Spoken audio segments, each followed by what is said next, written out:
Full circle, here you are, man, on the cover of Madden. Congratulations. I think if you ask any kid that plays football or anybody that's in the NFL right now, what's a dream of yours outside of winning a Super Bowl or, awards, everyone would say Madden. Is it an adjustment running behind guards so big that you can't see the three technique?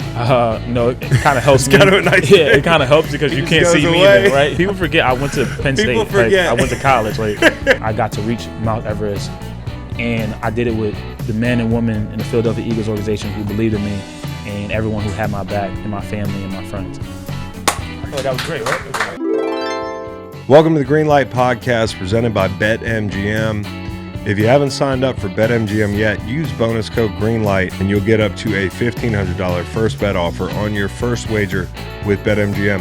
Here's how it works. Download the BetMGM app and sign up using bonus code GREENLIGHT. Deposit at least $10 and place your first wager on any game. If that bet loses, you will receive up to $1,500 in bonus bets. Just make sure you use bonus code GREENLIGHT when you sign up.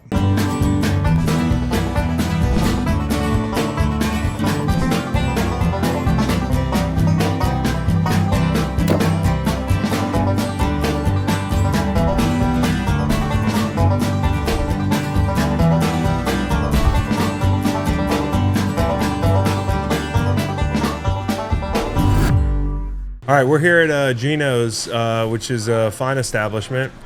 Excellent establishment. We took over the back room. Yep. Dude, there's something about, winning the Super Bowl here was cool, but, walking in here with all this fucking signage. Yeah. It's well done, man. Saquon's. And you see him hurdling the Genos out front? he's hurdling his cheesesteak. That's sick. Is there anybody that ingratiated themselves more quickly in a major U.S. city No. than Saquon Barkley? Maybe Cooper DeJean. No, in a different way. Shout out to Exciting Mike's. Exciting Mike's is a good podcast. Yeah. So anyways, we're here because we are announcing that Saquon Barkley is on the cover of Madden. Yeah. It's a big deal. I heard helicopters overhead earlier. There's a buzz. There are lines outside the door for blocks on end. I had security detail to get in here. Not because they cared who I was, because it's so crowded. Yeah. And lines out the door. They were slanging cheesesteaks. We've done a lot of live podcasts in different areas, Chris, but this is a pretty unique experience. This is incredible. And honestly, the best part about it is probably it's a block or two away from our favorite bar, the Birthday Bar. Yeah. Where we got absolutely just piss your pants drunk. Yep. After what game was that? I think it was the NFC I think it was the Championship? divisional round, maybe? Divisional round? See, we don't even remember. Yeah, that's the problem. Yeah. So we are having a blast here. Yeah. We interviewed Saquon. That's going to run right now. I got to tell you, I don't get nervous, but it is a little nerve-wracking interviewing a player that great. But he makes it easy because he's so humble. He's probably one of the most humble people I've ever interviewed. Every question was this other person did this well. Yeah. He just deflects everything and makes it about somebody else in the best way possible. Yeah. To be that good of a player and that humble and that normal of a guy, it's really special, man. That's why everyone here loves him. So Saquon's awesome. We got about 30 minutes with him that you're going to hear right now. Later in the week, you're going to hear a double feature between two of the greatest receivers of our generation, Chad Ochocinco, personal friend. Not as humble of a guy. He's humble. He's humble. He's hilarious. He's hilarious. Inside the NFL guy, we had the whole fall together. Every day is like that with him. And then Deshaun Jackson, who's a legend here as well. And Deshaun's one of the best receivers of our generation. And I think what's really cool about Deshaun, and this will come up in the interview later in the week, you'll see it, is he's grown a lot. Like he told you, he's like, man, I made some mistakes when I played. Now I'm a head coach in college. I get to kind of teach the younger guys how not to make those mistakes, and I get to tell them, hey, if I could have done it differently, how would I have done it? Yeah. I think it was really cool to talk to him as draft classmates from way back in the day. A guy like him coaching college football, I wouldn't have drawn it up like that. Get this man a water. So listen, there's not much else to say. I want to get the fuck out of the way and have you enjoy the Saquon interview. What a guy. Legend. 13-year-old me would be so proud. You know? Like, we're kind of a big part of the Madden cover release, at least cool. here at Geno's. Oh, yeah. So. And Chris is a big Madden guy. So. We're in a live kitchen, so you might hear some people. Yeah, there's people in the kitchen. I'm, like, trying to interview Saquon, and they're, like, slinging cheesesteaks, which is great. Phones are ringing. Yeah. Fries, French fries are getting fried up. Is there anything I need to know about what's going on in your life? Just a little check-in here. I'm doing great, man. Sister had her bachelorette party in Tampa over the weekend. Killed a lot of brain cells, but happy to be in Philly, being accommodated by some of Philly's finest. And wait, you hosted her bachelorette party? I just crashed it. Yeah, it was a good time. That's code break? Yeah, definitely. Okay. Yeah. I'm coaching Little League Baseball. We got a kid who's left-handed, and we didn't know it until the second to last game. And the kid handed me his tooth in pregame the other day. Wow. Coach Chris, here's my tooth. Make sure you get this to the tooth fairy. Yeah, right. Like that's the type of shit. But we made the playoffs last night. It was incredible. Let's go. Waylon had this is a proud dad moment. 12-10 last inning, one runner on. Like in this league, it's hard to even get people out. Yeah. He does a Willie Mays thing, second base, final out of the game. It was truly like a proud dad moment. So, shout out to Waylon. And the boys came up here, and they were. How cool is it for them to see their pops interviewing Saquon Barkley, cover Madden?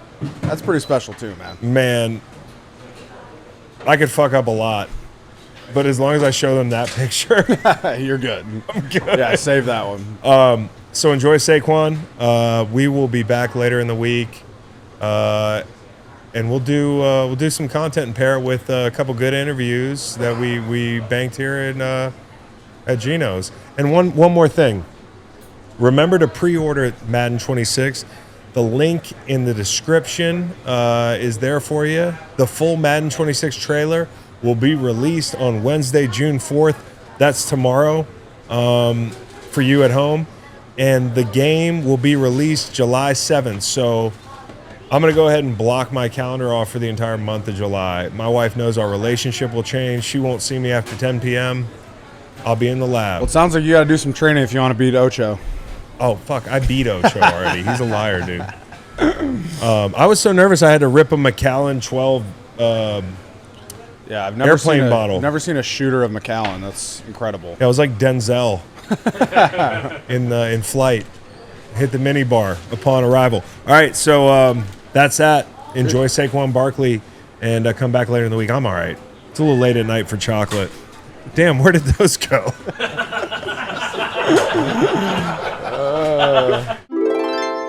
All right, so this is pretty funny because this is the closest I think I've been to you since 2018 at MetLife when you broke that screen pass off for about 200 yards, it felt like. Yeah. And there was no good angle. And I felt like I was in a video game for Madden. I was one of the fucking extras. So, full circle, here you are, man, on the cover of Madden. Congratulations. How does it feel? Thank you. I mean, it's amazing. I think if you ask any kid that plays football or anybody that's in the NFL right now, you know, what's a dream of yours? And outside of winning a Super Bowl or, you know, awards, everyone would say Madden. And there's so many great players that's been on the cover of Madden, and now to have my name attached to those guys, words can't really describe how it makes me feel. And I'm super excited for it, and I'm excited that everyone, you can see the people that came out today, they're pumped up about it too. Dude, incredible. They got you on top of the damn building. Yeah, right. It's like one of the most iconic buildings in Philly. You got here less than a year ago. Here you are. I think it's the first Madden cover where there's like the player and a prop. And you know what I'm talking about when I say the prop, the guy you're jumping over.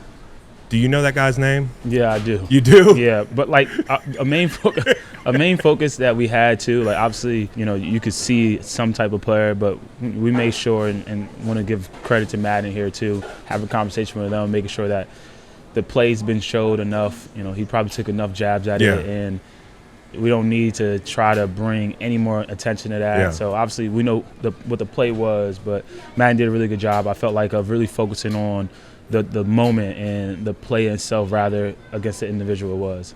Well, yeah, and I think what's cool about that play is, like, you shook a pretty good linebacker right before you jumped over that DB. Yeah. I think you beat him with a spin move. You jumped over the defensive back. And I think what's so cool about the play being on the cover is I think it perfectly encapsulates what it means to be a running back, because you get the glory, but after that hurdle, you got tagged. That's probably the hardest hit I took all year. Yes. And nobody remembers that. Yeah. And that's the thankless part about being a running back. And so I wonder, like, for you, in one of the biggest years in recent memory, maybe in this era, for running back value, you know, with Jacobs changing teams, with you changing teams, there's a few more other guys. You're kind of the headliner, and you made it work.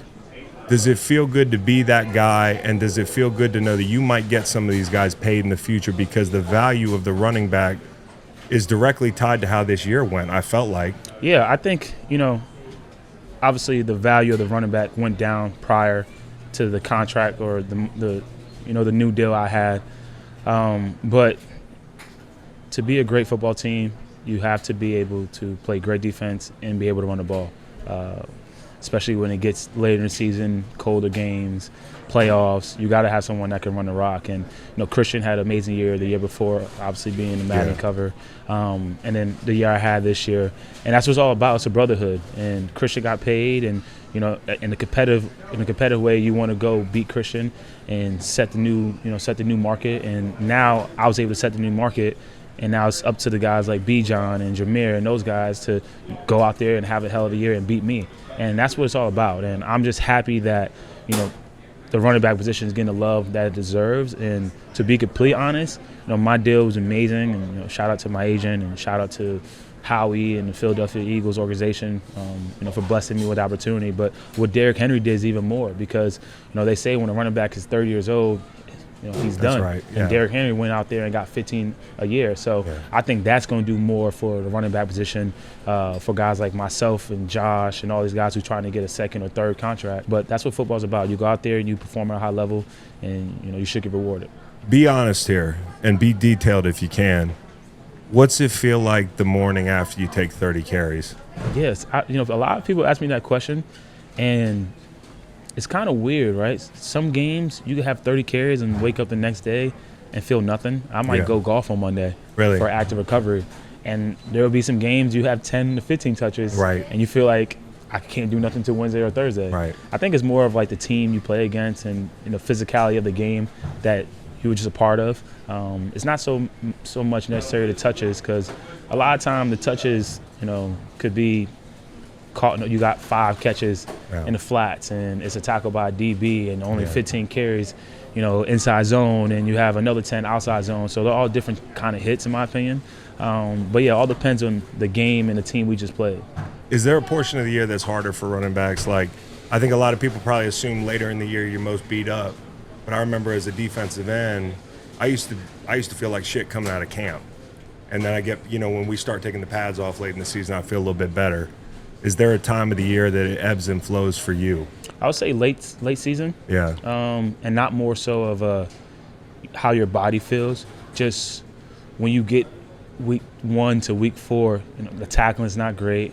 Yes. Sloppy. The angles aren't great. Now when you get to week 13 and on, everything's on film. Yeah. You really can't hide. You're going against a guy like Luke Kuechly. Yeah. Like, he knows when you're running duo. Yeah. Like, you got to dress up in so many different ways. So later in the season, it gets harder because just the angles is better, the tackling is better, not so much for wear and tear. You know, I had 60-yard touchdowns. I had like 6 or 7, and 3 to 4 of them came in the postseason. So it's or later in the season for me. So not really so much have to do with the wear and tear in your body, just the schemes and, you know, going against defenses and how they attack you.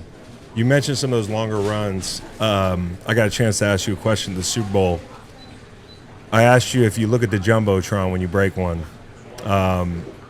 Do me a favor and run that back for me for the listeners of this pod.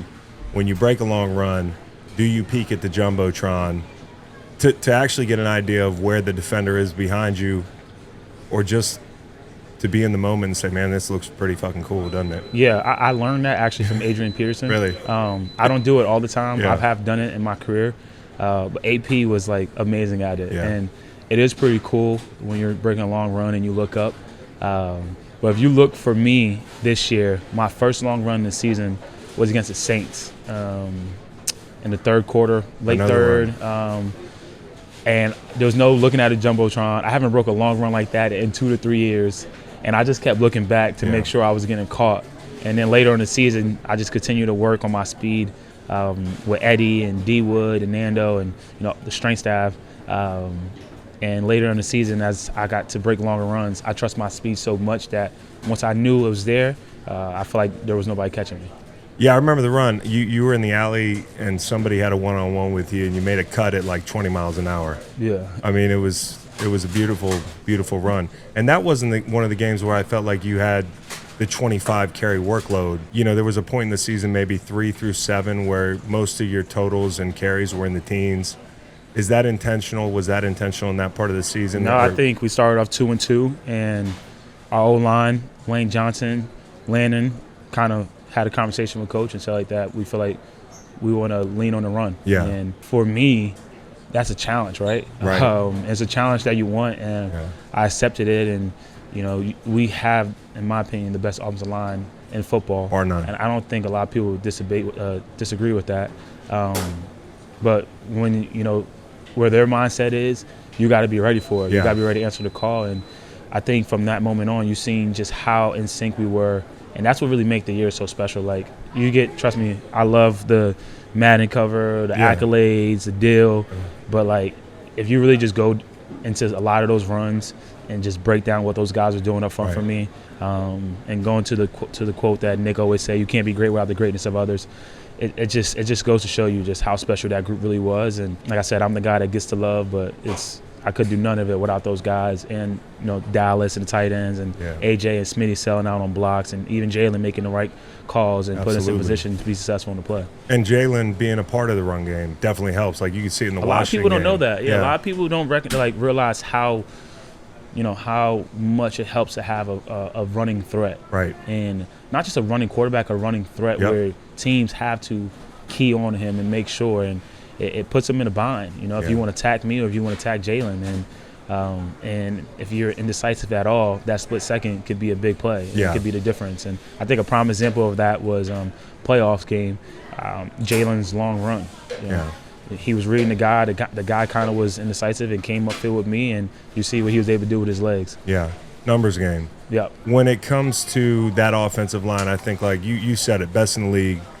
I don't see how anybody could think it's even, like, no disrespect to anybody else, I don't think it's particularly close. No. What did they do that surprised you at a high level? Like, what's something that you had to run behind them to know, man, Stout has these guys doing this little thing better than what I'm used to? No diss to any offensive line I played with before, but there's nothing they can't do. Right. Like, there's not any scheme that they can't block. Right. Like, some O-linemen or some guys are better at different schemes. Right. Some guys are better at gap schemes. Some guys are better at zone. Some better at outside zone. Some guys are better at toss. Like, they can do it all. If you look at all of our long runs and all of our big plays in the run game, we've hit it in so many different ways. We did it in counter. We did it in power. We did it in duo. We did it in wide zone. Like, they can do completely everything. Right. And they're, one of the best, I think, statistically, the best pass blocking O-line too. So it's just like, when you have an O-line that's so versatile, it puts the challenge on you that, like, I got to be where I need to be to make sure this play works. Because I know no matter what it is, or if they load the box or whatever they bring in, the opportunity is going to present itself for me to make a big play, and I got to be ready for it. And I take pride in being a back that can do it all. And there's some backs that can't run every single scheme, and I want to make sure I'm that back that can do every single scheme. And it just aligned up, and it was a match made in heaven. Like, it was a perfect match in my opinion. Do you have a favorite scheme? Do you prefer gap scheme or zone, or is it just whatever? I think it is? Zone, inside zone and duo is probably more natural because that's something that you do since you're a little kid. Yes. The one I had to adapt to the most is outside zone, wide zone, however you want to look at it. Yeah. Because I never ran that in college. Yeah. And running under center, I never was under center in college. Yeah. And then that's when you go and watch, guys like Arian Foster, who's tremendous running back, but really good in wide zone. He was pressing. He would press the edge, and then it was over. Exactly. And, just there's so many guys, and like you have to learn the steps and have to learn to read and to get a feel for it. And you see a lot of guys like when they come in from the league, coming from college to the league, they struggle with that. Yeah. And unless you've done it in college. So Y Zone probably was the one I probably struggled with the most adapting to, but now I would say probably is one of my favorite. Like that one has more of a chance to break 70 than others. Right. But inside zone just comes so much natural because I've been doing it for a very long time, and I can dictate and play with the linebackers a little bit more on that play, in my opinion. So are corners now kind of like, and not, I don't want you to say something that every corner now is going to try to kill you, but are they kind of like traffic cones for the most part? Like, and No, does it make the good tacklers stand out a little bit? Yes, for sure. But I think, duo, when I first came into the league in 18, I feel like I could have bounced it every single time. Right. Because once I bounced it, the corners didn't replace well enough. Right. And I had a touchdown my second year where I kind of just bounced it and it's just cut right inside the corner. But now that play's been run a lot, corners replace so much. And Slade was a really good job of it. So did a really good job of it last year, and you can see guys like Quinyon learning from that on our team. But even if the corner's not that great of a tackler, if you replace well enough, it's all about space. It's all about leverage. And if I don't have nowhere where I can really make a move, you can shoot your shot. You're either going to slow me down or you're going to make the play. I definitely would rather be one-on-one with a corner or a safety. But the league is developing at a rapid rate where those guys are. You have to be able to make tackles. You have to be able to come up and tackle a guy like Christian McCaffrey, a guy like Derrick Henry, or you won't be in the league long. I don't think there's definitely no slouch right now that comes to my mind. Yeah. How about when you get a loaded box? I remember like the end of the Rams game. Love it. Right? Love it. We said that. We were sitting Love there. it. I'm sitting at home like, dude, all right, load the box. Like he's going for 70. Love it.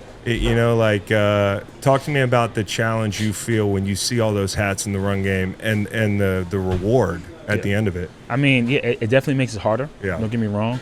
Yeah. But for me, I kind of got back to this mindset this year of every time that I touch the ball, I feel like that I could break a long one. Yeah. And when you load the box, you have an extra defender in there. But if he don't fit the right gap, there's no one it's back over. there. And then when you get through, there's only one person. Yeah. And that's when, we get paid a lot of money to run the football, and I'm supposed to make that guy miss.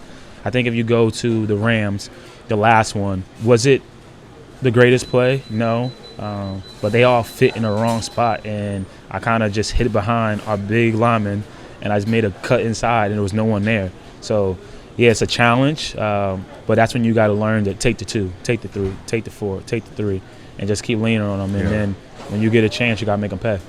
Is it an adjustment running behind guards so big that you can't see the 3 technique? No, it kind of helps me. Kind of a nice it kind of helps because you can't see me then, right? You can't see me. Yeah. And I think that it actually does help because I'm able to manipulate the linebackers. Right. And when you have guys that are so big, and not only that they're big, they can move, and they're moving you. Yeah. Like, they're moving you. Like, if you play the Philadelphia Eagles, you do not want to get double teamed. So they try to do all different things to split our double team or to make sure that we're not getting double teamed. Right. Because when our double teams and they get on our guys, they're driving them down the field, and there's no chance. Like, just brace and pray. Yeah. But when you have those big guys, I'm able to manipulate the linebackers and defenders easier. And it was. I'm smiling because it was so fun. It was so fun, like I don't, we're so focused on the next year. But when I see clips and just see how in sync we were together and how great that offensive line was and the year that we had, like it was special. Let me tell you, they love you too. When I talk to those guys, they love you too, man. Yeah. So I'm glad I get to sit with you because on my show, I sat there for a whole week and I had people motherfucking me because I said, sit him week 18. Now, I wanted you to get the record as bad as anybody. I also didn't want to see you get teed off on by 11 dudes who were pissed off that you were playing behind a number 2 offensive line trying to get the record. You go for about 500 yards in the playoffs. You look fresh as can be. When people like me were saying, hey, sit him, how did you really feel? I knew what you had to say in the moment, but how did you really feel about that whole thing? Yeah, I try to be authentic as much as I can. Yeah. So when I answer a question in the media, it's how I really feel. You really? More times Yeah. than not, unless I'm trying to save face for the sake of the team or not trying to cause drama. But like for me, like I said exactly what happened. Nick called me, asked me what I would like to do. Right. And going into the game before the last game, Right. I didn't care for the record. Right. At all, to be completely honest. And then when I rushed for 2,000 and we still had 8 minutes left to go in the game, but we were up by 40 points or whatever, and I saw Landon Dickerson and Jordan Mailata wanted to go back in the game so we can go get the record, then it made me realize it's like, oh, like, no, like, it's a team record. It's a team record. Yeah. Like, it's not just me. And then also having a conversation with my father, like, your last name is everything. And to beat a record that was been there for 40 years and have our last name attached to that record, then I made my mind up that I was like, I want it. I want the record. And I told him I want the record. I would love to go for it. But at the same time, I get it. Yeah. Like, we just lost to Washington the week prior, and we don't get victory Mondays. We didn't win that game. And I talked to Coach and was like, listen, I think the team needs a day off. Yeah. I can't go from I think the team need a day off to burn the when ships. it's time. When it's time for me to get a record. Yeah. Oh, listen, like, let's do it. And it just, I'm a big believer. You don't force anything. If it was meant to be, it was meant to be. You know, I can go back and show you 5 clips right now that if I would did this or did that, the record would have been shattered. And you know, it's always next year. And fun thing for this year. Yeah. I've seen you talk about this. You wanted your first Super Bowl that you would attend to be when you played in. Yeah. So you had the experience. You got the win. I know that when we won the Super Bowl, it changed my life forever. Like, it changed me as a person. It changed my entire reality. And I wonder, and it's hard to describe for me, but for you, I'm sure it changed you, the person. How has it changed you to be a world champion? Yeah, it's kind of different for me. It changed me, of course, but I kind of like anything in life. You know, when you are passionate about this game, and I've been playing this game for a long time, and I'm big into, you know, imaginating and creative, and you know, putting it out there in existence. So like in my mind, I won the Super Bowl 100 times already. I just never really won it in real life. Yeah. So when it happened, and it happened on my birthday, me and Coop's birthday, and I was able to celebrate, you know, with all my loved ones and my friends and family, it was special. It was so special. And then you get home the next night, and you're laying in bed, and then, like, reality hits you. It's like, oh, like, I got to try to do this again. Yeah. And, like, you just worked so hard to get to Mount Everest, the top of Mount Everest, and then it's like, everyone thinks you just stay there. No, like, it's like you literally just go all the way back down and start from scratch. And the beauty of that, like, you know the recipe, you know what it takes to get there. Now it's not blind faith. Like, before you're training and working and doing everything to win and compete for a Super Bowl. Now you know what it takes.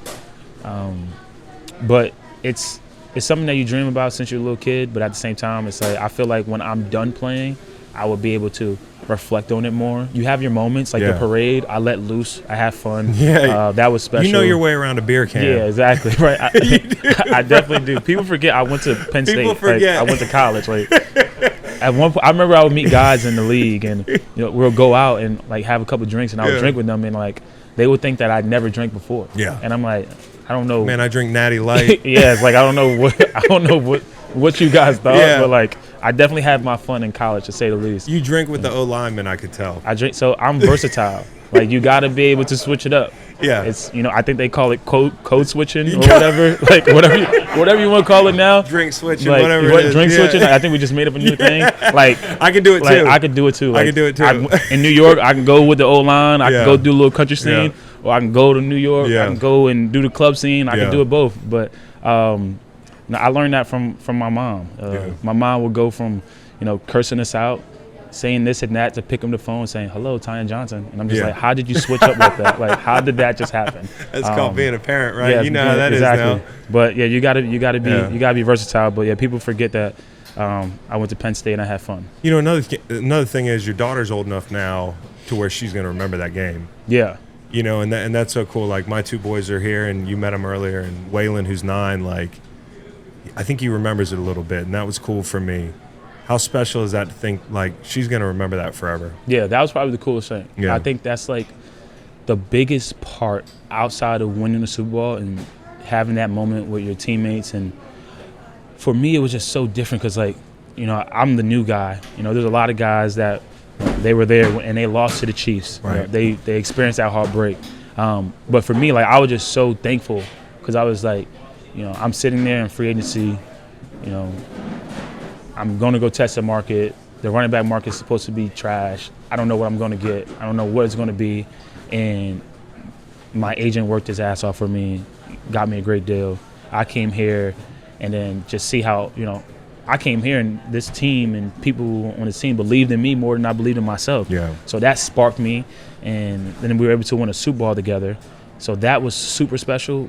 But then the thing that made it more special was that Anna was there, Jada was there, Saquon Jr. was there, my mom, my dad, like my brothers and sisters, everyone that when I tore my knee and I'm sitting on the couch crying and my daughter's putting a Band-Aid on my brace, like, everyone that I love was there besides my boy. He tore his Achilles, so he Damn, dude. he couldn't make it. But pickleball? Boxing. It wasn't a fight though. He was training. Okay. But like, he knows exactly what I'm saying. Yeah. Like, people were with me and like they saw the down. They saw me down on myself. They saw me pick myself back up. And they all had my back, and it was just like, damn, like, okay, like, I got to reach Mount Everest, and I did it with the men and women in the Philadelphia Eagles organization who believed in me, and everyone who had my back, and my family and my friends. Was there, you said I've won this thing 100 times in my head. You believe in yourself, like, and not in a bad way. Like, you're one of the most humble people, by all accounts, to be this great. But was there a time where, you did doubt yourself? I played for a team for 8 years. We most games we ever won was 7. We won 1, 2, 1, 2, 7, 6, and I thought it was never going to happen. And I got hurt, I got hard, and I got cut. Didn't quite happen like that for you, but were there times where you were doubting yourself a little bit? Yeah, definitely. You doubt yourself, and the doubt creeped in from outside factors that I couldn't control. Right.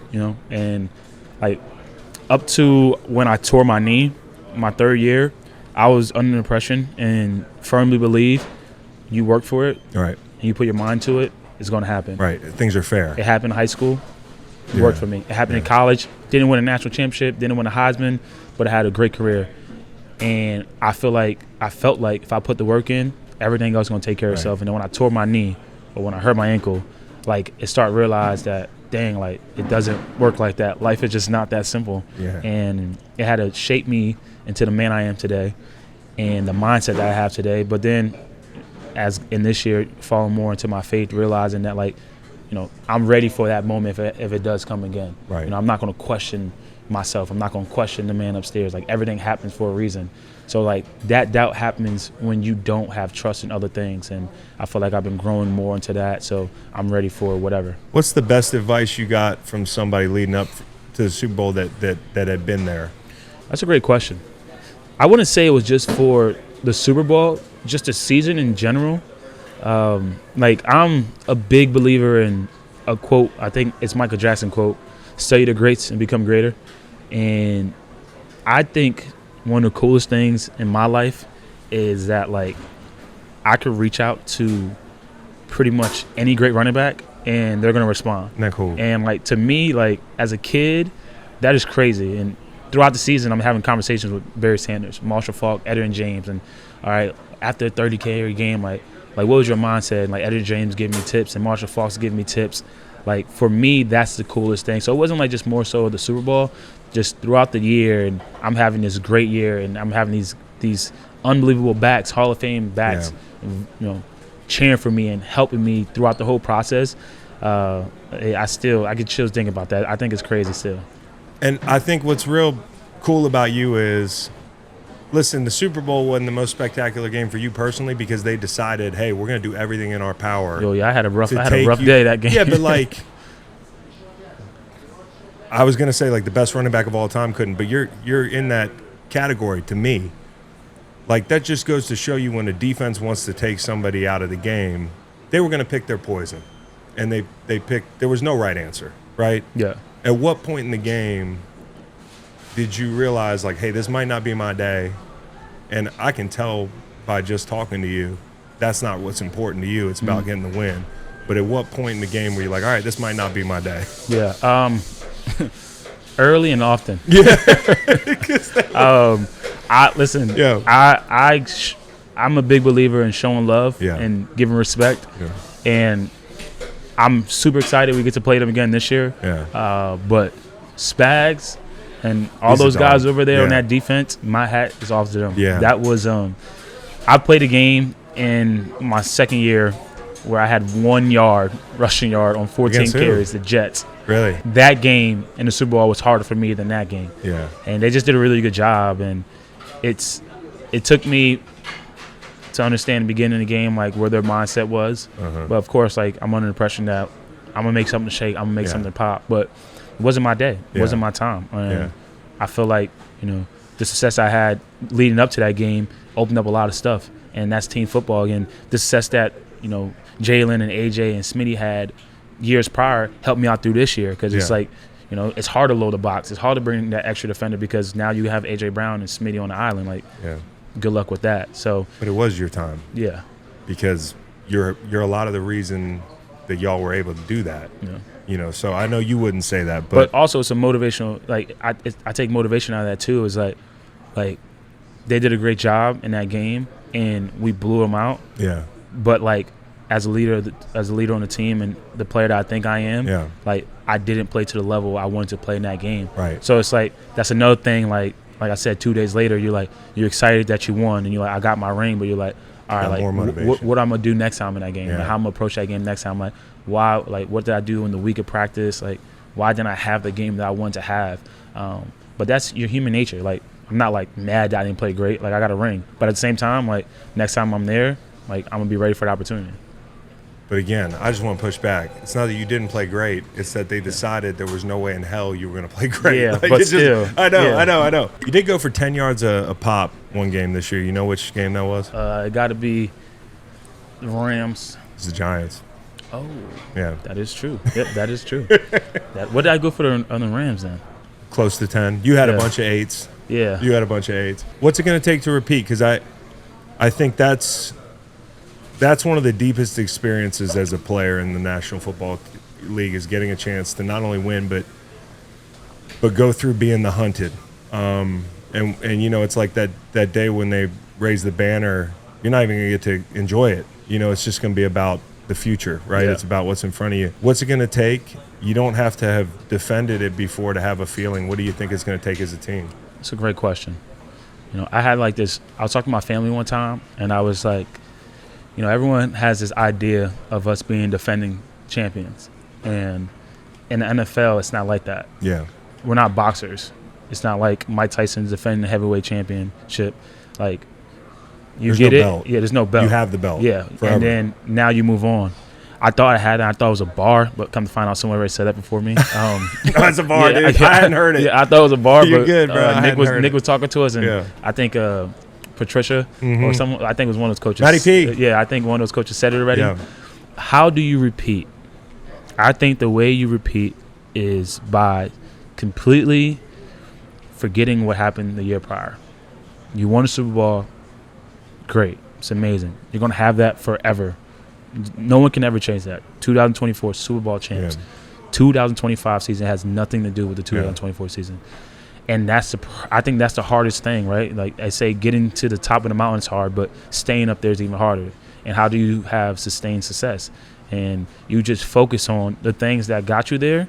Like I said, the recipe, but it doesn't matter what happened the year prior. It's a totally new year. It's going to look different. Yeah. It might not require a 2,000-yard season from me. Yeah. It might require me getting my yards in a different way. Yeah. It might be Jalen having an MVP season. It might be AJ Brown having an MVP season. It might be we might need to score more points and the defense not playing to the level they played last year, or vice versa. It's just like the way we do it, if we continue to have the mindset we had the year prior, where we really submitted to you can't be great without the greatness of others, not caring how it looked, and the talent that we have, we're going to put ourselves in a great position. And you got to have that mindset and have a little luck too. You got to stay healthy, and I think if we do that, we'll have an opportunity. Two more for you, man. The confidence. I heard you on Exciting Mics, so shout out to Exciting Mics. It's good to have more Eagles podcasters out there. These guys are doing a great job. But I heard you talking about, you're one of the best Super Bowl teams probably ever to win it. And I would agree with you. I think y'all would beat the brakes off us in 17. You don't have to say anything. But I think you're one of the most confident teams to ever do it. Like, I just got to tell you, having been on some teams, being in that locker room in the NFC after the NFC Championship game, me and Beau went down there. Dudes smoking cigars. There were shots of Fireball. The dudes were walking around, and not in a cocky way, but in a like, we know what it takes, and we know we got this if we are who we are every week, right? Like that kind of mentality. And I felt like in being in that locker room, it comes from Nick, like at least partially. Like he allows you guys to be that group. He's got the confidence about him to where it shows you guys it's okay to have that little bit of that little edge. Yeah. What does he add? Is it confidence, or is he a great communicator? Like, what's his secret sauce? I think it's a lot that I can give credit to Nick, to what he does and what he brings.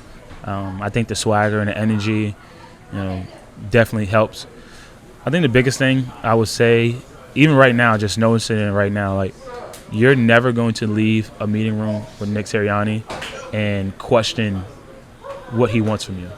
He's going to let you know exactly what's required for us to win a football game, what he expects from the offensive side of the ball, what he expects from the defense side of the ball. I was having a conversation with Zach Bond today. I'm in the meetings, and like, it don't matter who you are, by the way. Like, you'll get called out. Mm-hmm. Like, and he's showing us clips and how defenders are supposed to attack us and vice tackling, and like the way that helps me. I'm in the same meeting hearing that out. Like, I'm thinking about how do I counter that. Like, I know how they're going to attack me and what is getting taught over there. Like, what can I do to get better or to attack this guy leverage or make this guy miss so I can get more yards out of it. Like, he doesn't get enough credit for how great of a coach he is. Like overall. Overall, exactly. Yeah. But definitely the confidence and the swagger helps. Yeah. You got to back him up. We're a team. Yeah. That's the coach. And, in Cleveland, when he's over there and chatting or whatever, having a conversation with the fans from Philly, or even when I still remember the clip. I hated it. I couldn't stand next to Sirianni at the time. Yeah. And like he was like going like this. The Going like this into the head bob into the camera. Like to make you sick. Yeah, exactly. So like, now being a part of it. Before I couldn't stand it. Now being a part of it, you love it. You love that approach, and it makes you want to buy in, and you got to go out there and perform at a high level, because you know where your coach mindset is, and you got to match that. Last question. So fast forward to however long you want to play. You're one of the best ever, maybe the best ever. Do you want to be like an Aaron Donald, where AD says, hey, I want to get out of here playing at the highest level. I want to leave a little early. Or do you imagine yourself as one of these guys that wants to do it until the wheels fall off? It's a great question. I'll probably be one of those guys that it'll be out of nowhere. Like, I'll probably just wake up one day, whether it's next year or 2 years or 4 years, like, and just be like, yeah, it's over. I don't think I will ever lose that passion. I'm just a competitor, and like, if you come to my house and we play cards, or we play what's that game where you put it on your head and you gotta imitate it, and heads up. Like, we get into, like, we almost get into brawls in my house over games like that. So it's like categories. Yeah, the competitive nature is always going to be there, but I like one of my favorite players of all time is probably my favorite player of all time is Barry Sanders. So probably similar to that. Maybe one day, like, it'll be out of nowhere. I'll probably be balling and just be like, yeah, call it quits. You are the second coming of Barry Sanders, bro. I appreciate that. I got a long way to go. You're the man, dude. Congratulations on everything. I appreciate the way you carry yourself, man. Thank you. Hell of a player, hell of a guy. Appreciate that. Appreciate you. Much love. Yeah. Congrats. I thought that was great, right?